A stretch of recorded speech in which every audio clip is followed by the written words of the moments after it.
সুস্মিতাকে দেখে নার্সিংহোম থেকে বেরিয়ে এসে কিছু টিফিন করলাম, যেহেতু সকাল থেকে কিছু খাওয়া হয়নি। তার ছেলে আগে এগিয়ে গেছে, তা আমাদের এখন থাকতে হবে দুপুর 2টো পর্যন্ত এখানে, কারণ ডক্টর আসতে আজকে একটু লেট করবে, 2টোয় আসবে, এসে দেখবে, দেখার পর বলবে। তা যাই হোক, তোমাদের জানাই সুস্মিতা আগের থেকে এখন অনেকটাই ভালো আছে, তবে কথা বলতে খুব কষ্ট হচ্ছে, কথা বলতে পারছে না। আর কি বলবো, তার মধ্যে যেখানে আমরা ভর্তি রেখেছি এখানকার পরিষেবা খুবই ভালো, যা তুলনা হয় না।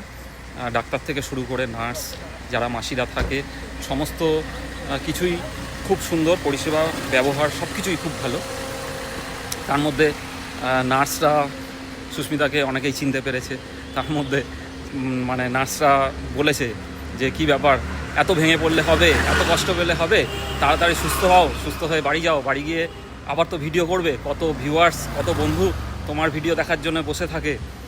তারাও অনেকে ভিডিও দেখে, চিনতে পেরেছে, তাই বলেছে যে তোমাকেও তো তাড়াতাড়ি সুস্থ হয়ে বাড়ি যেতে হবে, এত ভেঙে পড়লে হবে। আসলে সুস্মিতা এমনি মনের দিক থেকে ওর মনের জোর খুবই, কিন্তু তবুও কোথাও তো একটা সফট কর্নার থাকে।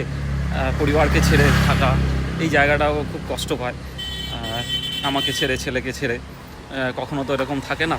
তো ওই জায়গাটায় একা থাকতে হবে, হসপিটালে একা একা, এই জায়গাটায় খুব কষ্ট পাচ্ছে। তাছাড়া অন্য দিক থেকে ও মনের দিক থেকে খুবই স্ট্রং, যে কোনো কিছু মনের জোরে করেও, সেটা হয়তো তোমরা অনেকেই জানো, ভিডিওর মাধ্যমে বুঝতে পারো। তা ওই আলাদা থাকা, আমাকে ছেড়ে থাকা, ছেলেকে ছেড়ে থাকা, এই জায়গাটায় যেন একটু ভেঙে পড়েছে।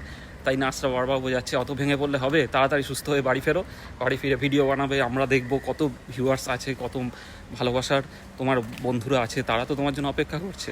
তাই এইভাবে তাকে বুঝিয়েছে। ঠিক, হ্যাঁ, নিশ্চয়ই। তা এটাই পাওনা, এটাই তোমাদের ভালোবাসা।